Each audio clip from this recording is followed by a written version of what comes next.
good evening, good morning, good night, you lovelies. It is the one, the only Cappy D Barra, and we are here to get to a little bit of wrestling. All right, hope everyone's having a good one, however you were catching this, whenever you were catching this. All right, we are going to be doing a little bit of a shotgun review, all right, as a nice little treat for you guys, being that we hit 30 subscribers. Very happy about that, very grateful. Thank all of you for your immense support. I will continue to work as hardly and as diligently as a young nigga can. All right, we're going to be talking about a couple things very briefly. Sol Ruca is caught in this like best friend turmoil feud with this Zarya girl. Again, we have to talk about the women's roster in NXT. They are not fleshed out. All right, they're not fully fleshed out enough. They're not fully fleshed out enough to get to a spot like a SmackDown, like a Raw. And wholeheartedly, we just got to have more women's matches on NXT. All right, listen, I'm a big advocate for women's wrestling, and there's a good amount of women's wrestling on that show, right? We got Mariah May versus Jada Parker. That was a stinker, but that's neither here nor there. And then we also got this 4-way women's match with Sol Ruca and Zarya. But Sol Ruca deserves to be on Raw. I'm sorry. Like, the Raw's women's locker room, they need more blood. All right, they need more talent. All right, they can't keep going into the fucking Roxanne Perez crates. All right, they can't keep digging through the Chelsea Green crates. We can't keep digging through the fucking Micha Yim's crates on SmackDown. We need new stars. Point blank period. All right, and if that means you have to reconfigure everything that goes into NXT, fuck it. Maybe you combine NXT and Evolve, because what the fuck is Evolve really? Move NXT could make is to fucking double that roster and start marketing themselves as like an indie brand. All right, they're not developmental. All right, they probably won't even don't even use the word WWE as much. Don't even use the word entertainment. Just fucking wrestle. Just get niggas from overseas and in the States who wrestle, and you get views. It's really not that complicated. All right, but because they don't market themselves as that, it's probably not gonna happen anytime soon. I could also really talk about Ethan Page. Ethan Page doing what in NXT? Amazing talent, future world champion, easy. What is he doing in NXT? Ricky Saints, Joe Hendry. Listen, Joe Hendry's over with the fans, and he's not an awful wrestler. He's not a terrible wrestler, but compared to the talent that you have in that locker room, Joe Hendry is not the choice for NXT. He's not. And honestly, if you ask me, I think him having this title is only a placeholder for individuals, right? Like that new guy who Keanu West or whatever that new nigga is who just walked up there, right? Or even like a people like Omis. Like Omis does nothing. He's doing nothing. They brought him back from Japan, one of the hottest things since sliced bread. What are these people doing? You know, but Joe Hendry gets opportunity. It's I don't like it. I don't like it. Some kind of major push from Mariah May. I don't know. It seems like they're pushing. Like it seems like that's what they're going for. The burial of Thea Hale is awful. Thea Hale has been off TV quite literally since she lost that match to Kendall Gray, whatever the fuck. Listen how like casually I'm saying these names. I don't know any of these women, and honestly, I don't really care to know any of these wrestlers at all because the stories aren't there. There's nothing with these NXT stories, and that's quite literally why I stopped reviewing, because there's nothing to talk about, right? But, quick little shotgun, Joe Hendry's doing shit. He's going up against some rookie, I don't even know who the guy is. I have no idea who this guy is. I'm serious. I have no idea. I can tell you what's going on with the NXT title division. Like, I couldn't tell you what's going on with the NXT women's title division, not even a little bit. Not even a tiny bit. Where's Candice LeRae? I mean, hell, honestly, if you want to do something with Micha Yim, bring her down to NXT, right? Oh, brother. That's what we got. That's what we got for NXT, all right? Nothing to really write home about, but I thought it'd be fun as a nice little treat to yap about, all right? We're going to be steamrolling directly into our February 11th, 2026 Dynamite. All right, these folks were in California, and not for nothing, the crowd definitely showed out, all right? I got to give it devil his due. The crowd definitely showed out for LA. Shout out to Los Angeles. This was one of the maybe most eventful Dynamites, maybe of all time. Maybe would that be a hot take to say that? Listen, let's run through everything very quickly. All right, we get a Swerve and Kenny segment. All right, this is just a small cold open. All right, Kenny and Swerve segment. Those graps are going to be fucking legendary. Let's move on very quickly. We get a trios match with the Don Callis family and Death Riders. Very fun. Very, very fun. All right. We get a Tommaso Ciampa Kyle Fletcher match. Maybe one of the best fucking matches of television history. One of the best TV matches in this company's history. Wholeheartedly. I wholeheartedly mean that shit, right? Then, on top of all of that, you have a fucking 10 out of 10 Bucks performance, a surprise pop with the private party, and a title change with a women's main event. I mean, fuck me. I mean, like, what else do you want from this company? Honestly, what else could you ask from these guys, all right? This was a 10 out of 10 Dynamite. I shit you not. Very, very good shit from everybody involved. I mean, even like, going chronologically, right? The Kenny and Swerve segment, the way it built, the way it was built, it was natural, all right? It wasn't overemphasized, it wasn't over-exaggerated. It was simply facts. Swerve wants the top of the mountain. Kenny thinks he's entitled to the top of the mountain. Kenny thinks that he's done enough to where the top of the mountain should almost be like, like a party favor for him, right?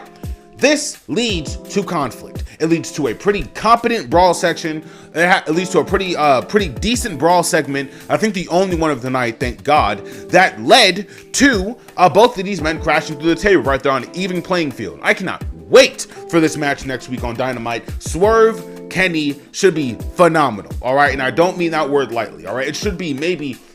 Damn, it could probably be better than that fucking Kyle Fletcher and Tommaso match, honestly. Honestly, it's probably going to be better than that. The Fed boys are going to hate it, but, is what it is, all right? Next match that we will be talking about, okay, will be the trio, next segment that we will be talking about, all right, will be the trios match for the Don Callis family and the Death Riders. This is a very simple match, very good matchups. We get Mark Davis and John Moxley. We get Mark Davis and Claudio. We get Takeshita and Moxley. Very cool shit all around. The Death Rider on Josh Alexander was actually a great way to cap off this match specifically. The tag saves, even some of the teamwork, very sharp. Now, truth be told, this is a rematch, so, we do have to give this segment a down, all right, as Simon Miller would say. But this was a very fun match, all right? I am looking forward, though, again, to the solo matches, Mox versus Andrade, Takeshita versus Claudio, simple shit. I'm not asking for a lot. Okada versus Danny Garcia, right? Not insane ask, not a crazy ask at all. I'm waiting for these matches to happen because I know once we get 1v1s, the entire conversation will be fucking changed about these Don Callis and Death Rider situation, about these Don Callis and Death Rider segments, okay? But neither here nor there, all right? Next match on the card that we will be talking about, the Porno Star versus the Psycho Killer. Tommaso Ciampa, since coming to this company, he has made it known he is a wrestler's wrestler. He wrestles because he dreams about it. He wrestles because that's all he can do. If you were to take away his arms and his legs, he would probably try to wrestle. He goes out there and he gives such a great fucking performance. I don't know what he calls that running knee. I don't know if it's a basement flying knee or what, but Kyle Fletcher, he goes for an avalanche brainbuster. It's reversed into a German suplex off the second rope. From there, nigga, he hits a flying basement knee for the closest near fall I think I've ever seen from Kyle Fletcher. Kyle Fletcher, I think he hits a brain buster. He hits a Michichi drive. He hits a Michichi driver or some shit like that. He gets a very, very close 2 count. Listen, I shit you not, if these two want to run it back 7 more times like Kyle plans to do with Mark, listen, I'm okay with it, all right? Because, small spoiler, Kyle does end up going over. Tommaso loses, but he wins in the loss. Wholeheartedly, he wins in this loss, and whatever he does after this, he's gonna have a fucking great time. He's gonna have a great run. Honestly, he is such a great fucking wrestler. Such a great fucking wrestler. Kyle Fletcher, he has a simple setup with Mark Briscoe next week in Australia, ladders match, Grand Slam Australia, something they've been building towards in a fucking remarkable pace. At a remarkable pace. I think we're actually going to be getting a championship match between MJF and Brody King. I believe at Grand Slam. I'm pretty sure about that. And then that'll probably lead into Revolution, right? Man, what a fucking great build we've been having so far. It's crazy to think that this build is happening in WrestleMania season. Man, deja vu sneaks up on you, huh? It was almost like this time last year, we were having the exact same conversations about AEW's build being more competent and being easier to follow, more or less, than the WrestleMania build. And WrestleMania is a sneeze away. Man, that's fucking crazy. But Grand Slam Australia on the way, Revolution on the way. Kyle Fletcher, Tommaso Ciampa go out there. They leave their fucking asses in that ring. They put on a great Great fucking match. And honestly, I'm just happy that we were even here to witness it. Wholeheartedly. Like, there's a timeline where this is Johnny Gargano and Kyle Fletcher, right? That would have probably been a great match, but we got what we got, and I'm hoping that we get more from Tommaso Ciampa, the Psycho Killer. Okay, next match that we're going to be talking about, all right, will be the Young Bucks, all right, the Private Party and the Rascals, all right? They're a 6-man 3-way tag team match for a title shot at the FTR. Okay, I did not think that the Young Bucks would go over wholeheartedly, but they had like a bit of a takeover like halfway through this match. It'll be pretty hard pressed to believe that they weren't going over. I'm gonna be honest, it was pretty hard pressed to believe that. I really liked everything that we got from the Private Party, though. They were very over with the crowd. They definitely got all their placements down when it comes to everything inside of that ring. Small little matchups that we got with Matt Jackson and the Private Party, Matt Jackson and the Rascals, Nick Jackson in the Rascals, Nick Jackson in the Private Party. It was cool, really cool shit. Again, like, the Young Bucks are on a fucking tear. Honestly, I'd argue that they may be like somewhere in like the prime of their career. I shit you not, they are moving at a insane fucking pace in that ring, and it really does show that the tag division, it needs to be defended, by people who are like the litmus test, all right, of in-ring ability, right? And I would argue that the Young Bucks are maybe one of the best in-ring performers, right? Like we say all the time, Matt Jackson is one of the best single wrestlers that never was, right? And it is what it is, right? Because the Bucks are fucking great fucking wrestlers. This was a fucking very good match. Again, this coming right off the heels of that Kyle Fletcher and Tommaso Ciampa match. Then we match everything we get here with our match at the main event. It's perfect. It's a perfect fucking Dynamite. All right, we're gonna be moving on very smoothly to our next match, which is Roderick Strong and Orange Cassidy versus the Death Riders and versus Danny Garcia and Clark Connors. But again, I'm just gonna cap off on the 6-man tag match really quick. The Bucks end up going over. This is high octane, high level offense, and it was a fucking great fucking match. I will be moving on directly into that tag team. All right, Orange Cassidy and Strong, they seem to be on odds at the beginning of this fucking match. Like, they seem to be on odds, even during the entrance, right? This is just a small story that's being told with Roger Strong, the conglomeration, but it really has been getting amped up. I can definitely say it's been getting amped up over the weeks, and I kind of like it. I kind of like it. It all hits a massive crescendo here, and I really do think that the payoff we're going to get might be a lot more interesting. This payoff is surprisingly a lot more interesting, right, than I think it will be. And I mean this in a way that Roderick Strong, Kyle O'Reilly, and, for lack of a better word, Willow Nightingale, all right, very tight knit, very tight knit. All right, now maybe Roderick Strong and Willow Nightingale, you can say I'm pulling at straws, you can say I'm splitting hairs here, but Kyle O'Reilly, Willow Nightingale, they have shared post-match celebrations multiple times.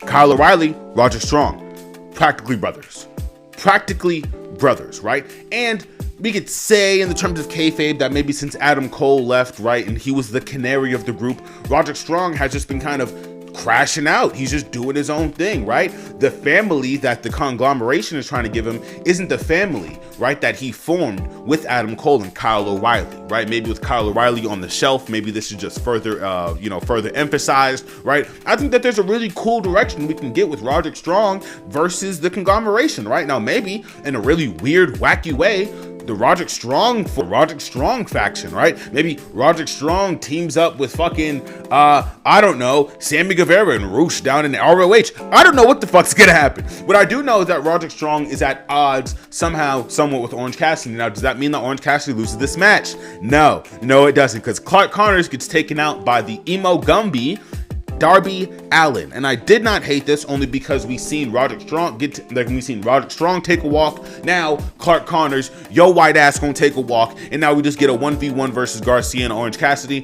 which, if I didn't say before, very simple, very easy lock up, very enjoyable. Danny Garcia, loads of charisma, Orange Cassidy, the charisma god. It's really good match, really entertaining match. I will be honest though, I would have loved for this just to be taken a little bit more seriously, with Danny Garcia losing to Orange Cassidy, with Jon Moxley on the comms. They have been building this kind of story of the Death Riders wanting to make sure that they are at peak of perfection, and You know, in terms of kayfabe, Danny, like you being off your game for 2 seconds and getting a fruit roll up. Come on, my nigga. Come on, we gotta do better. We gotta do better, Danny. But again, very fine match. Orange Cassidy doing his fucking thing as he always does, and we are setting up very small pieces for a Roderick Strong turn. All right, which I'm entertained. I'm very entertained for. All right, small vignettes that we will be talking about. All right, yes, Jamie Hayter and Alex Windsor have been doing a multitude of segments, meaning that somehow, somewhere, they're going to be feuded with maybe the Sisters of Sin, maybe. And I'm saying the Sisters of Sin due to our main event. Try to keep up, everybody. We're also getting small stuff from Willow. We're also getting small stuff from Will Ospreay saying that he will be back. They will be hosting All In August 26, 2026 in London, bruv. So that should be pretty fucking cool. And Hangman is officially calling out Andrade. Now, unfortunately, all right, we have to wrap up this episode with talking about our main event. All right, this is a very fun, very exciting, and a very, very eventful Dynamite. But all things must come to an end, all right? Thekla goes against Kris Statlander in about a 19-minute strap match where Kris Statlander gets the dog shit beat out of her. She gets bladed, but she does not go out like a chump, all right? The ending for this match has Julia and Sky Blue involve themselves in the match to cost Kris Statlander. Now, if any of you know simple wrestling psychology, this means that Kris Statlander, in terms of kayfabe, did not go over cleanly. She is entitled to a rematch. Now, I know I've spoken about this on a multitude of times of, you know, run-ins not being a actual match ender, right? Now, if you want to have a real conversation about it, some people could say that Thekla, she wasn't put over by Kris Statlander, she was put over by the crew in the back, quote unquote, helping her out, right? Now, simple shit when it comes to this. Kris Statlander only lost that match because she was jumped. Simple as that. She was jumped, right? It wasn't like a situation where somebody, you know, just got the upper hand or somebody, you know, just ran in from behind with no involvement of the opponent. No. The team that was backing Chris's opponent intentionally involved themselves in the match. So, for lack of a better word, we should be getting a Babes of Wrath Kris Statlander 6-man tag match. Maybe. Wouldn't hate that. We will eventually be getting Thekla versus Kris Statlander 2 with maybe Kris going over. I don't know if they'd hot potato the title like that. But Thekla is the new world champion, all right, due to outside interference. And a lot of people will say that this is a dirty win, that this isn't a clean enough win. But I really do think that Thekla made the most of this match, all right? She had a great fucking back and forth with Kris Statlander. Her takeovers mattered, all right? And that bull strap in between them, it really did. Bull strap that these two held on to really made the match a lot more intense and a lot more intimate, all right? Not even like an essential way, but they couldn't get away from each other. Essentially, like anytime Thekla tried to like run off, Kris was right there, right? If Kris tried to map something out, Thekla would kind of work with the ropes to circumvent it. It was good. It was simply good, smart wrestling, all right? And I want that for my women's wrestlers, all right? I want women's main events. I want women's titles. I want women's blading. I want women's stories, goddammit.